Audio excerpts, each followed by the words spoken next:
अधूरी कहानी भाग 3।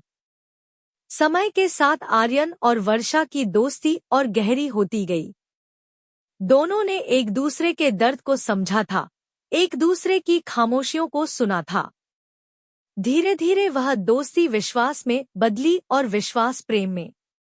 कई महीनों की बातचीत के बाद एक दिन आर्यन ने कहा, वर्षा, क्या तुम मेरे साथ पूरी जिंदगी चलोगी?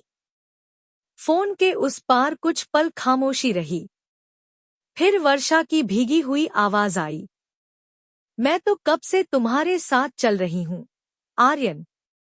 दोनों ने शादी का फैसला कर लिया। यह पहली बार था जब आर्यन वर्षा से मिलने उसके शहर जा रहा था। उसका दिल जोर जोर से धड़क रहा था। जिस लड़की को उसने केवल तस्वीरों और वीडियो कॉल में देखा था, आज वह उसके सामने होने वाली थी। वर्षा के घर पहुंचते ही उसका परिवार उससे मिला। सभी ने उसका गर्मजोशी से स्वागत किया। वर्षा की मां की आंखों में अपनी बेटी के लिए खुशी साफ दिखाई दे रही थी।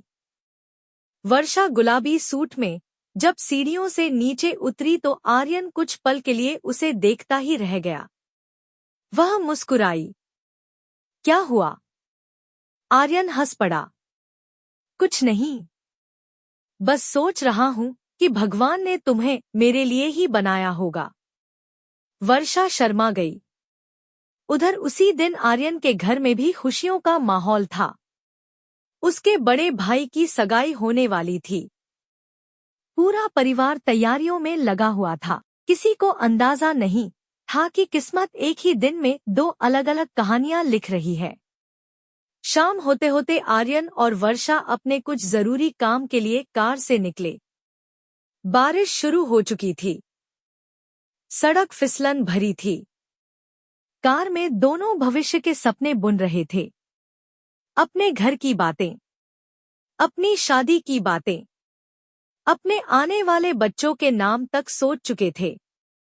तभी सामने से तेज रफ्तार में आती एक ट्रक ने नियंत्रण खो दिया। एक पल, बस एक पल, और सब कुछ बदल गया। एक भयानक टक्कर हुई।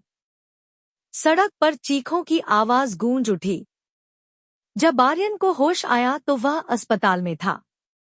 उसके सिर पर पट्टियां बंधी थी। पूरा शरीर दर्द से करा रहा था। उसने सबसे पहला सवाल पूछा, वर्षा कहाँ है? कमरे में सन्नाटा छा गया। किसी ने जवाब नहीं दिया। उसका दिल घबराने लगा। बताइए, वर्षा कहाँ है?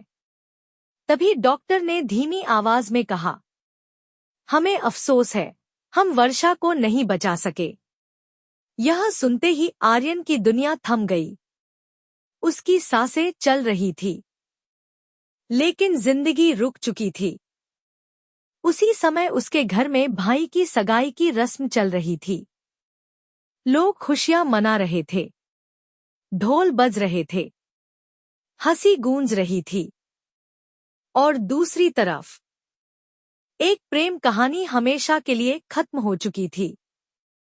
अस्पताल के मुर्दाघर में लेटी वर्षा के चेहरे पर अजीब सी शांति थी, जैसे जाते जाते भी वह आर्यन से कह रही हो, मैंने वादा तोड़ा नहीं है, बस किस्मत ने मुझे तुमसे छीन लिया है।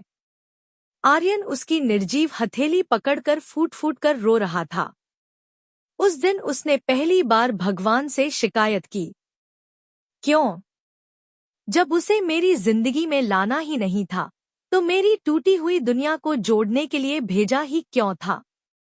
लेकिन उस सवाल का जवाब किसी के पास नहीं था, क्योंकि कुछ कहानियां पूरी होने के लिए नहीं, सिर्फ दिल में हमेशा जिंदा रहने के लिए लिखी जाती हैं। और वर्षा अब आर्यन की अधूरी कहानी बन चुकी थी। जारी रहेगा। आगे की कहानी में हम दिखा सकते हैं कि वर्षा की मौत के बाद आर्यन को उसके द्वारा लिखा हुआ एक आखिरी पत्र मिलता है, जो उसकी जिंदगी की दिशा बदल देता है।